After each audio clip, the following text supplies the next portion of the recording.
Dr. Marcus Webb stared at the impossible readings on his screen and rubbed his tired eyes. The numbers made no sense at all. 3 days ago, their research ship had found something on the dead moon of Kepler 442c and brought it aboard. Now every instrument on the ship was going crazy trying to figure out what it was. The thing sat in Cargo Bay 3 like a piece of art made from crystal and starlight. It looked solid, but the sensors said it was also liquid and gas at the same time. The physics readings were all wrong. Matter could not exist in 3 states at once. Every scientist in the galaxy knew that. Yet here it was doing exactly that. Webb walked down the corridor toward the cargo bay. His footsteps echoed in the quiet ship. Most of the crew was asleep, but he could not rest. The object kept calling to him somehow. Not with sound or words, but with something deeper. Something that made his chest feel tight and his thoughts race. Captain Rivers had ordered everyone to stay at least 20 meters away from the thing. Safety protocols demanded it. But Webb had been watching the readings for 3 days now. The object was not dangerous. It was waiting for something or someone. The cargo bay doors slid open with a soft hiss. Emergency lighting cast long shadows across the room. In the center sat the artifact. It was beautiful in a way that hurt to look at. The crystal surface shifted between colors that had no names. Deep blue became silver, became something that was not quite gold. Patterns moved inside it like thoughts swimming through clear water. Webb stepped closer. The moment his boot crossed the 20-meter line, something changed. The artifact began to glow brighter. A low humming sound filled the air. It was not coming from the speakers or the walls. It was coming from inside his own bones. His tablet beeped with new readings. The object was drawing power from the ship's fusion reactor. Not stealing it or taking it by force. It was simply asking for energy, and the reactor was giving it freely. The ship's AI could not explain how this was happening. There were no cables or wireless connections. The artifact was just reaching out across space and touching their power source. Webb took another step forward. The humming grew louder. His heartbeat matched the rhythm of the sound. When he looked at the artifact now, he could see layers inside it.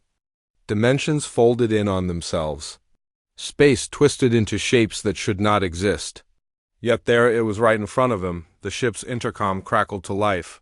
Chief Engineer Lopez sounded worried. "Captain, we have a problem. The artifact is pulling more power. Our fusion reactor is running at 120% capacity, but it's not overheating." "It's running smoother than it ever has," Captain Rivers answered from the bridge. "How is that possible?" "I don't know, sir." "It's like the artifact is making our reactor work better, more efficient. The energy it's taking is somehow making us produce more energy." "This should not be happening," Webb smiled. He was starting to understand. The artifact was not taking anything from them. It was giving them gifts, making their technology work better, helping them in ways they did not even realize yet. He walked closer to the object. 15 meters. 5 meters. The humming was so loud, now it was like standing inside a giant bell. But it did not hurt. It felt like coming home after a long journey. Like finding something he had lost long ago. The artifact's surface rippled like water. Symbols appeared in the crystal. They were not letters or numbers from any language Webb knew. But when he looked at them, his mind tried to understand. They felt familiar somehow. Like memories from a dream he could not quite remember. Webb reached out his hand. The artifact pulsed with warm light. The symbols glowed brighter. For a moment he could almost hear something. Not words, but meanings. Concepts that flowed directly into his thoughts. The artifact was trying to tell him something important. Navigation Officer Taylor's voice came through the intercom. "Captain, you need to see this. Our position readings are all wrong. According to the instruments, we are in 3 different locations at the same time. The artifact is bending space around us." Webb pulled his hand back. The symbols faded, but did not disappear completely. They floated just under the surface of the crystal, waiting for him to return. The artifact was patient. It had been waiting for a long time and could wait a little longer. He turned and walked back toward the doors. Behind him the artifact's glow dimmed but did not go out. It was still there. Still waiting. Still calling to him with that strange feeling in his chest. The corridor felt cold after the warmth of the cargo bay. Webb made his way to his quarters and sat down at his desk. He opened a new file on his computer and began to type. Someone had to record what was happening. Someone had to document this impossible thing they had found. But as he wrote, Webb realized he was not just recording a discovery. He was writing the beginning of something much bigger. The artifact was not just a tool or a weapon from some ancient race. It was alive. It was thinking. It was learning about them, just as they were learning about it. And somehow Webb knew that everything was about to change. Not just for their ship or their crew, but for all of humanity. The artifact had been waiting on that dead moon for millions of years, waiting for someone to find it, waiting for the right species to come along. Now it was here with them. And Webb could feel it watching, learning, preparing for something that would shake the foundations of everything they thought they knew about the universe. The artifact had found them. But more importantly, Webb was starting to realize that they had found it exactly when they were supposed to. This was not an accident. This was destiny.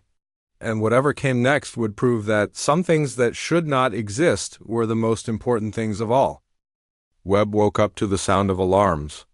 Red lights flashed in his quarters as the ship's AI announced an emergency in Cargo Bay 3. He jumped from his bed and ran down the corridor, still wearing his sleep clothes. Other crew members were doing the same thing. Everyone looked scared and confused. The cargo bay doors would not open. They were sealed shut, and the control panel showed a bright red warning. Captain Rivers was already there with half the crew.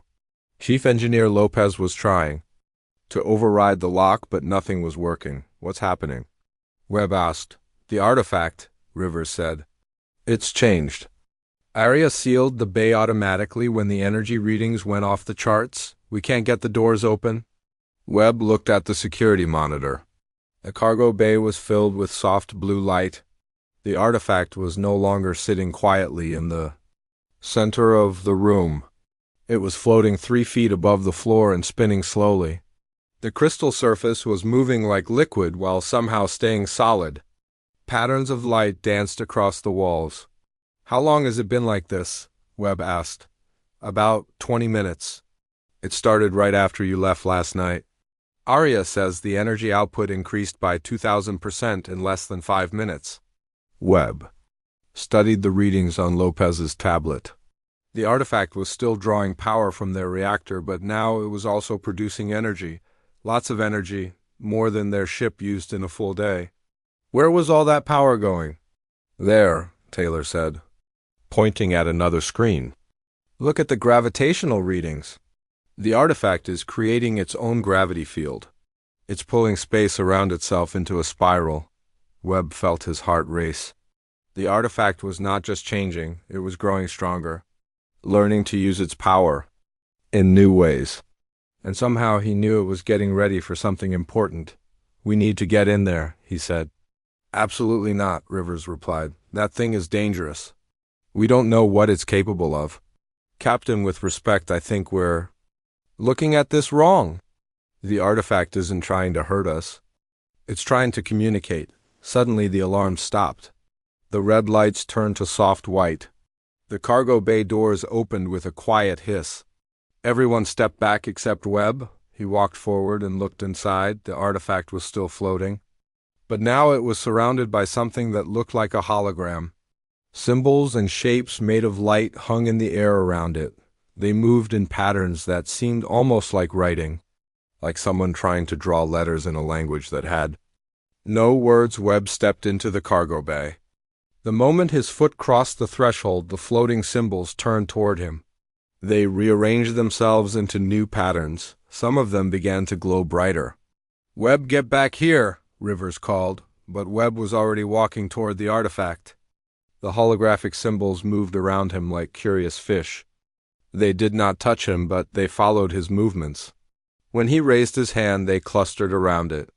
When he turned his head, they floated to where he was looking. The artifact stopped spinning. Its surface became perfectly still. The blue Light dimmed to a gentle glow. Webb could feel something in his mind again, not words or sounds, but pure meaning. The artifact was trying to tell him something. He reached out and touched one of the floating symbols. The moment his finger made contact, the entire cargo bay filled with blinding light. Webb felt like he was falling through space and time. Images flashed through his mind faster than he could understand them. He saw Earth from space. He saw humans working together to build great cities. He saw wars and peace and love and loss. He saw the first rocket ships leaving the planet. He saw humans meeting other species among the stars. All of human history played out in his mind in seconds. Then, the light faded. Webb found himself standing in front of the artifact with his hand still touching the symbol. But now the symbol was warm and solid under his fingers. The artifact was no longer just showing him holograms. It was connecting with him directly. "My God," he whispered. The ship's AI spoke over the intercom. "Dr. Webb, the artifact has accessed our computer systems. It is downloading our entire database. History files, scientific records, cultural information. Everything we know about human civilization." Webb could feel it happening. The artifact was not just taking information. It was learning, understanding, reading about humans and trying to figure out what made them special. What made them different from all the other species in the galaxy. More images flashed through his mind. This time they were not from Earth. He saw other worlds, other species. Beings that looked like insects working together in perfect harmony. Creatures made of energy floating through space. Machines that had learned to think and feel. But something was wrong with these images. They all felt the same, cold, empty, like watching actors pretend to be alive instead of seeing real life. The artifact showed him more. Species after species. Civilization after civilization, all of them following the same patterns. All of them thinking the same thoughts. All of them becoming exactly what they were expected to become. Then Webb understood. The artifact was not just learning about humans. It was comparing them to everyone else. And humans were different, very different. In ways that the artifact had never seen before. The connection grew stronger. Webb could feel the artifact's thoughts mixing with his own. It was old. Older than any civilization in the galaxy. It had been watching and waiting for millions of years. Looking for something specific. Looking for a species that could surprise it. "Webb," Rivers called. "Your life signs are spiking. We need to get you out of there." But Webb could not move. The artifact was showing him something new. Something that made his blood run cold. Ships were coming. Ships that moved through space in ways that defied physics. Ships filled with beings that existed between dimensions. They were coming for Earth, and they were coming to destroy it. The artifact pulled back from his mind. The symbols faded, the light dimmed. Webb staggered backward as the connection broke. He felt empty and cold without the artifact's presence in his thoughts. "What did you see?" Rivers asked as the medical team checked Webb's vital signs. Webb looked at the artifact. It was floating quietly again, waiting, but now he could feel its urgency. Time was running out. "We're not alone," he said. "And we're in trouble."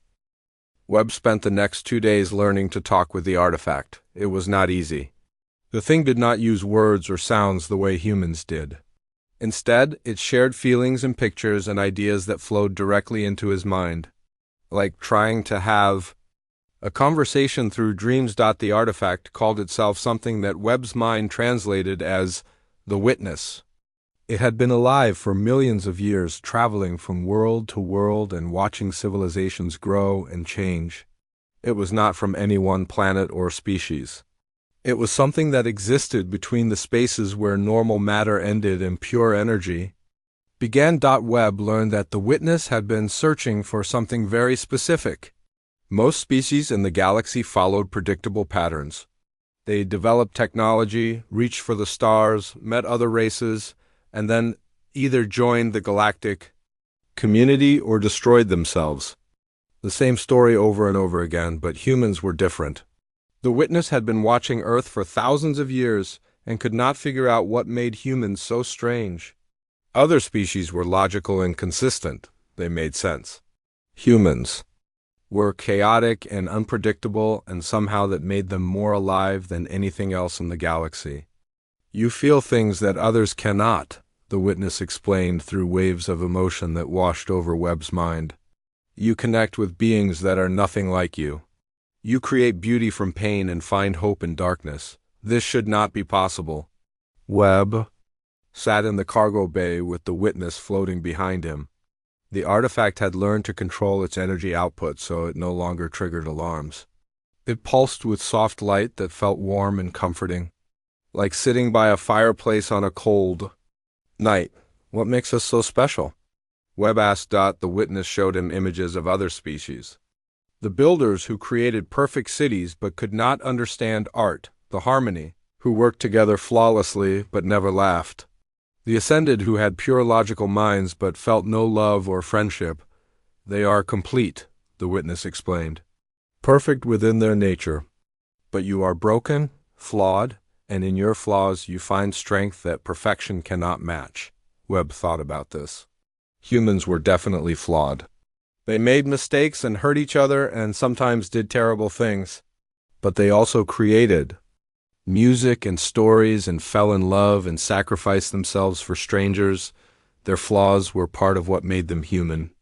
There is something else, the witness continued. Something that frightens the old powers. New images flooded Webb's mind.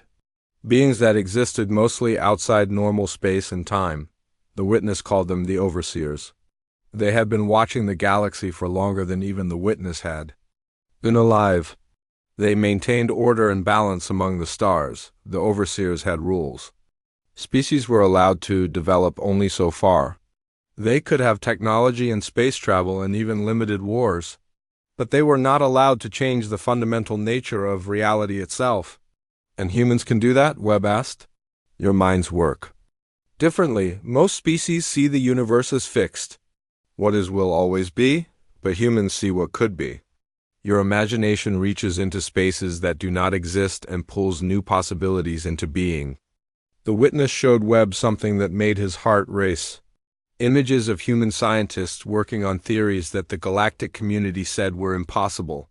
Faster than light travel without dimensional folding, energy created from nothing. Matter. That existed in multiple states at once. We are not supposed to be able to do those things, Webb said. According to the laws of physics as they are understood, no. But humans do not accept that laws cannot be changed. You look at the impossible and ask why not instead of accepting that it cannot be done. Webb felt a chill run down his spine. And this scares the overseers. Yes, they have spent millions of years maintaining the current order.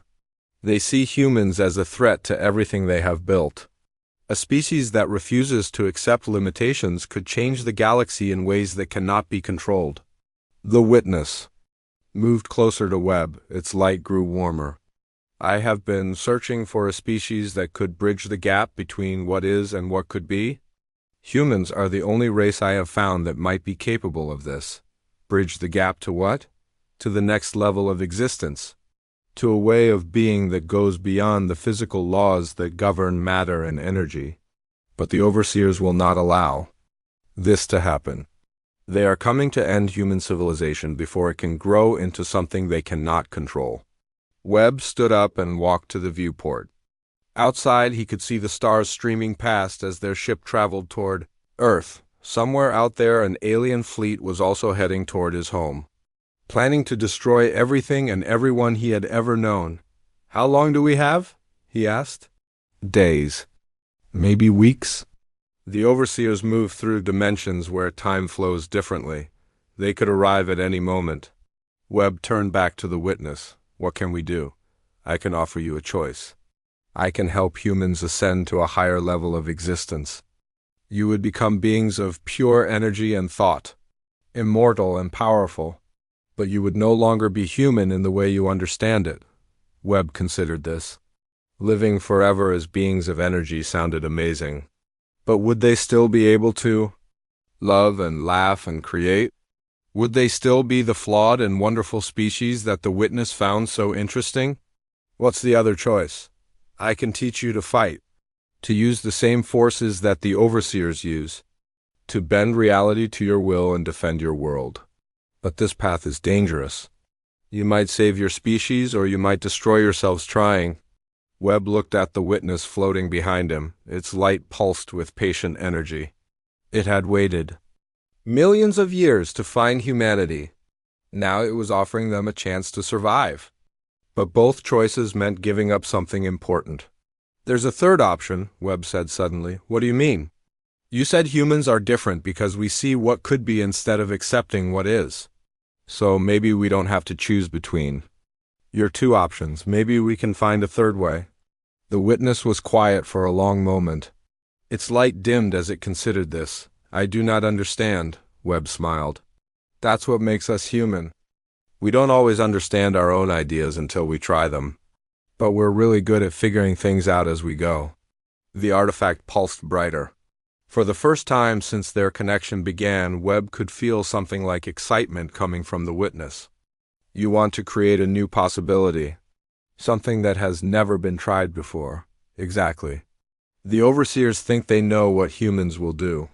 They expect us to either surrender or fight using their rules. But what if we do something completely different?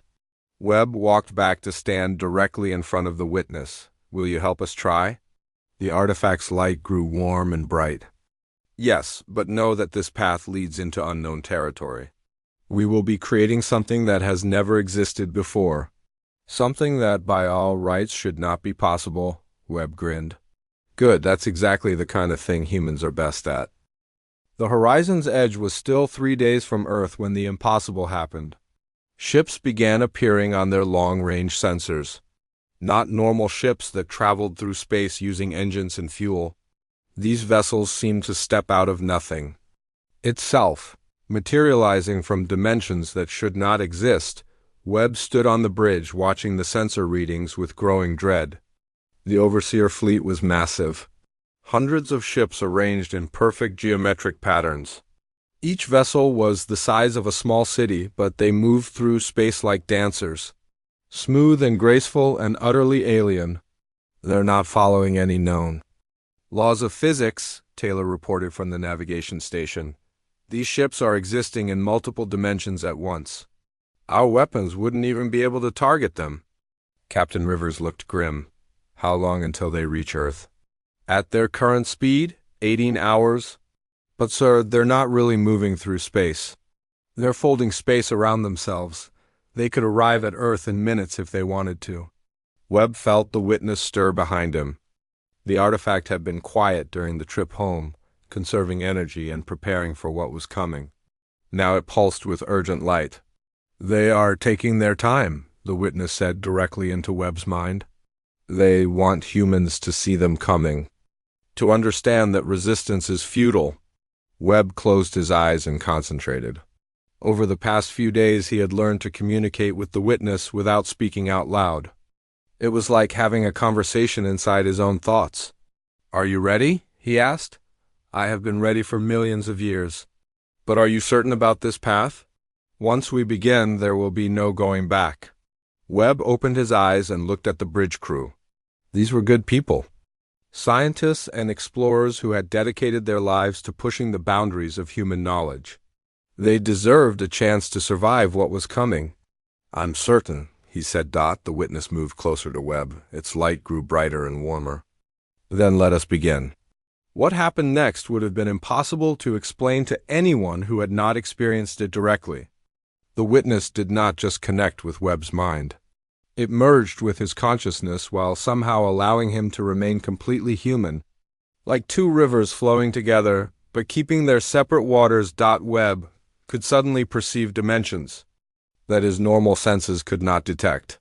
He could see the spaces between atoms where energy became thought and matter became possibility. The ship around him was not just metal and circuits. It was alive with potential. Every system could be improved. Every component could be changed. Webb, Rivers said. Are you all right? Webb looked at the captain and smiled. I'm fine. Better than fine, I can see everything now. He walked to the main console and placed his hands on the controls. The ship's systems responded to his touch in ways that should not have been possible. The fusion reactor began producing more power than it had ever generated before. The engines hummed with new efficiency. The hull strengthened itself against the vacuum of space. "My God," Lopez whispered. "The ship is rewriting its own programming." Webb could feel the witness guiding him, teaching him to see the connections between all things. Matter and energy were not separate. They were different expressions of the same fundamental force, and that force could be shaped by consciousness, by will, by the human refusal to accept that anything was truly impossible. "Send a message to Earth," Webb said. "Tell them the overseers are coming. Tell them to prepare for something they have never seen before." Taylor worked frantically at her console. "Sir, at this distance it will take hours for our message to reach Earth. The overseer fleet will arrive first." Webb touched the communication array. Through the witness he could perceive the quantum connections that linked all matter across space. Information did not have to travel at the speed of light. It could move through dimensions where distance had no meaning. Message sent. "Earth will receive it in 30 seconds. The bridge crew stared at him in amazement. What he had just done violated every known law of physics. But Webb was learning that the laws of physics were more like suggestions, guidelines that could be bent by species that refused to accept limitations. "The overseers are accelerating," Taylor reported. "They're heading straight for Earth." Webb closed his eyes and reached out with his enhanced senses. He could feel the alien fleet moving through folded space. The overseers were beings of pure logic and control. They had eliminated thousands of species that threatened their version of order. They were confident that humans would be no different, but Webb could also feel something else. The human fleet was mobilizing around Earth. Ships were launching from every orbital station and lunar base. The response was chaotic and uncoordinated. Exactly what the overseers expected from an inferior species. What they did not expect was the change that had already begun. On Mars, human scientists were discovering that their experimental faster-than-light drive was suddenly working. The theories they had been told were impossible were becoming reality. On Europa, researchers found that their dimensional manipulation experiments were producing results that should not exist. All across human space, technology was evolving. Not slowly over years or decades, but instantly. As if the universe itself was deciding that human ideas were worth trying. The witness is not just connected to me, Webb realized. It's connected to all of humanity through the quantum field. Every human mind is linked to every other human mind. We're becoming something new, the witness pulsed with warm light. "You understand now, this is what I've been searching for. A species that could evolve not through biological change, but through pure will and imagination." Webb opened his eyes and looked at the bridge crew. They were all staring at him with expressions of wonder and fear. They could feel the change beginning in their own minds. The connection to something larger than themselves. "What's happening to us?" Rivers asked. "We're becoming what we were always meant to be," Webb said. "We're refusing to accept the limitations that others have placed on us. We're choosing to evolve." The overseer fleet reached Earth's solar system. Their ships emerged from folded space in perfect formation around the planet. Energy weapons began charging. Dimensional shields activated. They were preparing to erase human civilization from existence, but as their sensors scanned the human fleet, the overseers encountered something they had never seen before. The human ships were not just improved versions of existing technology. They were operating on principles that should not exist, ships that existed in multiple dimensions at once, weapons that fired pure possibility instead of energy. Defenses that turned attacks into power sources. For the first time in millions of years, the overseers felt something they had almost forgotten. Uncertainty. Webb felt their confusion through the witness. The ancient aliens were encountering something outside their experience, something that did not fit their understanding of how the universe worked. "They don't know what to do," he said. "They expected us to be like every other species, but we're not." The final confrontation was about to begin, and Webb realized that the real battle would not be fought with ships and weapons. It would be fought with ideas and possibilities and the human refusal to accept that anything was truly impossible. The battle for Earth did not begin with weapons or shields or the flash of energy beams across space. It began with a single thought that rippled through the quantum field, connecting every human mind to every other human mind. We will not surrender. Webb felt the thought spread from Earth to Mars to the outer colonies. Millions of human minds linked together by the witness and their own stubborn refusal to accept defeat. The overseers had come to destroy them, but they had made one crucial mistake. They had given humanity time to realize what they were truly capable of. The overseer fleet opened fire first. Weapons that could crack planets struck the human defense fleet. But instead of destroying the human ships, the energy attacks were absorbed and converted into power. The human vessels grew stronger with each hit. Impossible, came the overseer response through dimensions that the witness could perceive. Their technology should not be able to do this. Webb smiled as he felt the alien confusion. The overseers understood technology and physics and the rules that governed reality. But they did not understand humans. They did not understand that when humans were told something was impossible, they took it as a challenge. On Earth, every human who had ever dreamed of flying among the stars was suddenly connected to the fleet above. Their imagination and hope and determination flowed through the quantum field and into the ships. The vessels began to change shape and function in ways that no engineer had ever designed. The overseers tried to retreat into folded space, but found their path blocked. Human ships were appearing in dimensions that should not exist. Crewed by people who had never left their home planet, but were now piloting vessels through spaces between realities. How is this possible? The overseer command structure demanded. Webb felt the witness respond directly to the alien minds. You have ruled through fear and limitation for millions of years? You have told species what they cannot do, and they have believed you, but humans do not accept such limitations. The real battle was not happening in normal space. It was taking place in the realm of pure thought and possibility. The overseers were beings of absolute logic and control. They had eliminated emotion and imagination from their existence long ago. They saw the universe as a machine that could be controlled and predicted. But humans brought chaos and creativity and the power to believe in things that did not yet exist. When the overseers tried to impose their rigid order on human minds, they encountered something they could not understand. Hope. Webb found himself standing in a space that was not quite real. The witness was beside him, its light now blended with his own thoughts. Around them stood figures that represented the collective consciousness of the overseer race. They were tall and angular and completely without warmth. You are an anomaly, the lead overseer said. A species that refuses to accept the natural order. You must be eliminated. Why? Webb asked. What are you so afraid of? We are not afraid. We are logical. Your species threatens the stability of the galaxy. You imagine things that should not exist and somehow make them real. This cannot be allowed? Webb looked at the witness. The ancient entity was glowing with something that might have been joy. You spent millions of years maintaining your version of order. But what if there's a better way? There is no better way. We have calculated all possibilities. No, Webb said. You calculated all possibilities that fit your understanding of reality, but reality is bigger than your calculations. The overseers attacked then. Not with weapons, but with pure force of will, they tried to impose their rigid logic on Webb's mind, to make him see that their way was the only way.